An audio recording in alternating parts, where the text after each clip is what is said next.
During holidays, we often visit places we haven't been to in a long time, like my uncle's or some other relative's place. One of the best things about those trips is that we get whatever we wish for and sometimes even receive some money, which feels like a gift that we eagerly wait for. But imagine going to a relative's place and getting something you never expected. How would that feel? We used to visit my uncle during summer and winter holidays. One night, something happened to me that I still remember. It was a personal experience. There was an old mansion in front of my uncle's house, and because of that mansion, I hadn't gone back to my uncle's place for at least 7 or 8 years. In that mansion, someone had taken their own life by hanging themselves, and it became a well-known story in the entire area. One night, I was sleeping with my mother on the terrace, as we used to do in the village. Suddenly, a heavy rainstorm began, and we all went downstairs. However, since there were many people sleeping downstairs, my mother took me to my uncle's upstairs room to sleep. My bad luck was that the storm was so intense, with thunder so loud it seemed to touch our very souls. Every time I woke up, I could see the room in the mansion where the man had hanged himself. The noose was still there, untouched by anyone. I spent the whole night terrified, and from that day on, I decided either I wouldn't go back or I would never sleep in that room again. Nowadays, even if I go, I return the same day. Welcome to Horror Stories. I'm Ankur Pundit, and here, we dive into chilling real-life paranormal encounters shared by those who've lived through them. Your feedback fuels our passion, so keep those comments coming. Now, let's get back to the story. Today's real incident was shared with us by Mona, who is 20 years old. This incident happened to her last year when she was 19, in January 2023. Mona is from Assam, where her entire family lives, but she had gone to her uncle's house 20 kilometers away from her home to enjoy her winter holidays. Her uncle's family included his wife and their son, as her uncle's parents had passed away. When Mona arrived there in January, she was very happy because she enjoyed spending time with her uncle and aunt. One afternoon, her aunt went out with some friends, likely to the park. She returned around 3:30 p.m., feeling extremely tired as if she had done a lot of work. Mona asked her, "Aunt, what did you do that made you so tired while just walking around?" The aunt replied, "I don't know. I just feel exhausted." They didn't think much of it and continued with their day. In the evening, they had dinner and prepared to sleep. Mona explained that her uncle and his son decided to sleep in one room, and Mona would sleep with her aunt in another room. Before going to bed, Mona went to the bathroom. As she came out, she saw her aunt going outside the house. She thought her aunt was probably lighting some wood for warmth since it was winter. Mona finished up and went back to the room. She had heard the door open and thought her aunt had returned before her.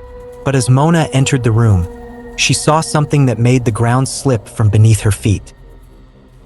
Her aunt was sitting there, breaking the neck of a chicken and sucking its blood while chewing its flesh. Mona screamed so loudly that her uncle rushed in from the other room. Mona fainted, and her uncle later explained that after seeing him, the aunt fainted as well. Everyone in the house was shocked and depressed about what had happened. A while later, they splashed water on Mona to revive her, and after 1 or 2 hours, she regained consciousness. When she woke up, she saw that her aunt had been tied to the bed. Their son was kept in a separate room, and all of these activities were arranged by their uncle. Mona and her uncle were standing and watching as their aunt began behaving strangely, making weird sounds and performing odd actions. Seeing this, both Mona and her uncle were terrified. They spent the entire night reciting the Hanuman Chalisa. Somehow, they made it through the night. The next morning, when they woke up, they found that their aunt was perfectly fine. She had no memory of what had happened the night before. The only thing she mentioned was feeling a slight body ache, which seemed normal and could have been caused by weakness. Mona and her uncle decided that they needed to find a solution, so they went to a nearby temple and brought a priest home. When the priest entered the house, he saw Mona's aunt sitting there and didn't sense anything unusual. The priest, who wasn't very well known for his abilities, didn't see any sign of a spirit possessing her. He had often visited other homes where people were behaving erratically and could easily tell if there was a spirit involved. But here, he didn't feel anything strange and assured them that everything was fine. He suggested a few simple remedies like keeping a glass of water with grains in it and covering it at night, saying that if anything was around, it wouldn't bother them. Mona's aunt didn't take it seriously since she didn't remember anything from the previous night. She didn't follow any precautions and slept soundly that night. Mona was sleeping beside her, while her uncle and their son were in another room. In the middle of the night, Mona started hearing strange noises, which woke her up. When she turned to look at her aunt, she saw her aunt was crying. Upon looking more closely, Mona saw something horrifying. It seemed like her aunt was being physically assaulted, as if someone was having intimate relations with her while she lay unconscious. Her aunt's sari was lifted up to her knees, and Mona could see that something was happening to her aunt. Mona was so scared that she tried to scream, but it felt like someone was covering her mouth, preventing her from making any sound. She kept trying to scream, but no sound came out. After a while, Mona began to recall the protective powers of her family deity and Lord Hanuman. She prayed with all her strength, and suddenly her voice came back. She screamed loudly, and her uncle heard her. He rushed into the room and saw Mona drenched in sweat, while their aunt lay unconscious. He shook their aunt to wake her, but she remained unconscious. He then asked Mona what had happened, and she told him that she had seen a dark shadow physically assaulting her aunt. At first, her uncle didn't believe her, thinking she might have had a bad dream. However, Mona highlighted something crucial. When she had seen the entity, her aunt's body had levitated off the bed, with her back arched in the air while her hands and feet remained on the bed. This terrifying sight had caused Mona to scream in horror. Her uncle remembered the incident with the chicken and blood drinking and couldn't shake the thought that something was very wrong. For the next 2 or 3 days, everything seemed to return to normal. Then, one afternoon, while Mona was out with some nearby friends, her uncle had taken their son out on an errand, and her aunt was talking to a male friend from school or college on a video call. Mona returned home and saw her aunt. Suddenly, while she was on the video call, the phone slipped from her hands and something began pressing down on her. The same intercourse-like activity started happening to her in broad daylight. Ashley was witnessing everything with her own eyes. When she ran towards her aunt, Mommy, to check if something was around, she felt a force push her, causing her to fly and hit the wall. Ashley lost consciousness there. When Ashley woke up, her uncle, Mama, and his son were already there and had lifted her. They saw that her aunt was lying unconscious. When they asked Ashley what had happened, she explained that when she arrived, her aunt was on a video call, but suddenly something appeared and began doing inappropriate things to her. When Ashley tried to help, she was pushed by an unseen force. Her aunt suddenly sat up and said, "What nonsense are you talking about? Nothing like that happened."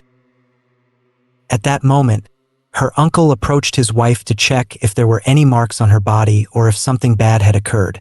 As soon as he got closer, he was forcefully pushed back, flying several steps away. His mind was now reeling with confusion, trying to figure out what was happening in their house and to his wife. At that moment, it became clear that something was inside her aunt. Suddenly, she began crying, feeling immense guilt for what had happened to her husband, and asked, "What have I done to my husband? Is something following me that harmed him?" Ashley, seeing her aunt's reaction, was also crying badly. Her uncle's son was crying as well, overwhelmed with guilt and confusion. In that moment, her aunt looked to her right and, for the first time, saw the shadow standing beside her. She immediately pointed it out to her husband, saying, "That's the one! That's the one doing everything." Her uncle, confused, tried to figure out who or what had pushed him. When he took a step forward, he stopped, thinking that if something was indeed around his wife, it wouldn't let him get close. Later that night, something terrible happened to Ashley. something no girl should ever have to experience. She was sleeping in her room with her aunt again. Ashley was using her phone, and it was around midnight when she started feeling drowsy. As soon as she was about to fall asleep, something inappropriate began happening to her aunt again. This time, her aunt's eyes had turned completely white while the activity was taking place. When Ashley saw this, she tried to speak, but before she could say anything, her aunt suddenly became normal. Then, someone grabbed Ashley by her hair and pulled her off the bed. Something pressed down on her chest, and she was unable to scream. She tried calling out but couldn't produce any sound. In sheer desperation, she started reciting the Hanuman Chalisa, invoking the names of her family deity and Hanuman. As soon as she did that, the entity fled from the scene. Ashley immediately rushed to her uncle and told him everything that had happened. When they went to check on her aunt, she was shaking uncontrollably, and her fever had risen to 103 degrees. It was then that her uncle realized the only solution was to bring in a knowledgeable and powerful priest, pundit, or spiritual healer. They contacted a pundit, but he was not available for 2 days as he was out of town. In the meantime, Ashley, her uncle, her aunt, and the son sat in different corners of the house, afraid to talk about the situation because whenever they did, something bad would happen. For 2 days, they managed to get by continuously reciting prayers and the Hanuman Chalisa. When the pundit finally arrived and saw her aunt, she immediately started jumping up and down, her eyes rolling upwards, and her behavior becoming erratic. The pundit calmly observed this and commented, "Go ahead, keep jumping." According to Ashley, her aunt jumped at least 200 times in the air before stopping and directly challenging the pundit. "Do you think you can get rid of me? Go ahead, try." However, the entity inside her had underestimated the pundit's power. The pundit took out some sacred water, Ganga Jal, from his vessel, recited some mantras, and sprinkled it on her. The entity inside her began crying, pleading, "I made a mistake. Please forgive me. I'll leave her, but don't kill me, don't destroy me." The pundit responded, "Sit down quietly. We won't let you leave yet. First, we need to know who you are and how you came here." The pundit suspected that black magic might have been involved, that someone might have sent this entity to harm them. The uncle was given some sacred items and was asked to gather specific materials, such as silver, wood, and other peculiar items from nearby places. A ritual fire was set up in front of the entity, and as offerings were made, the pundit demanded, "Tell us who you are." At first, the spirit resisted, refusing to speak. But when the pundit sprinkled the sacred water again, the entity finally confessed, "My name is Brahm." The pundit, surprised, asked, "Brahm? Who is Brahm?" The spirit explained that no one had sent it. It had come to them on its own. One day, the family had visited a sacred tree, and unknowingly, her aunt had disturbed it. Perhaps she had kicked the tree or relieved herself near it in haste. Because of this, the spirit, named Brahm, attached itself to her aunt. However, over time, Brahm had developed feelings for her and had grown so attached that it didn't want to leave her. Brahm pleaded with the pundit, "I swear, I'll leave her alone. Don't destroy me. Let me atone for my sins here on earth so I can attain salvation." The pundit, understanding the nature of spirits, knew they could not be trusted. He made the spirit swear that it would not harm anyone and then tied a protective amulet around her aunt, which would remain effective for a year. After that, the amulet's powers would fade. With that, the spirit left, and her aunt was freed from its grasp. However, even to this day, her aunt avoids going outside alone. After all of this happened, Ashley's family quickly brought her back home because of the terrifying incident when she was thrown and something sat on her chest. Although Ashley has since returned home and is safe, she still occasionally feels the presence of the entity. Fortunately, her family is very spiritual, which provides her some protection. Before we wrap up, I kindly ask for your support. Subscribe to Horror Stories and hit the bell icon to be the first to catch our latest updates. Stay connected, and I'll see you in the next video. Thank you.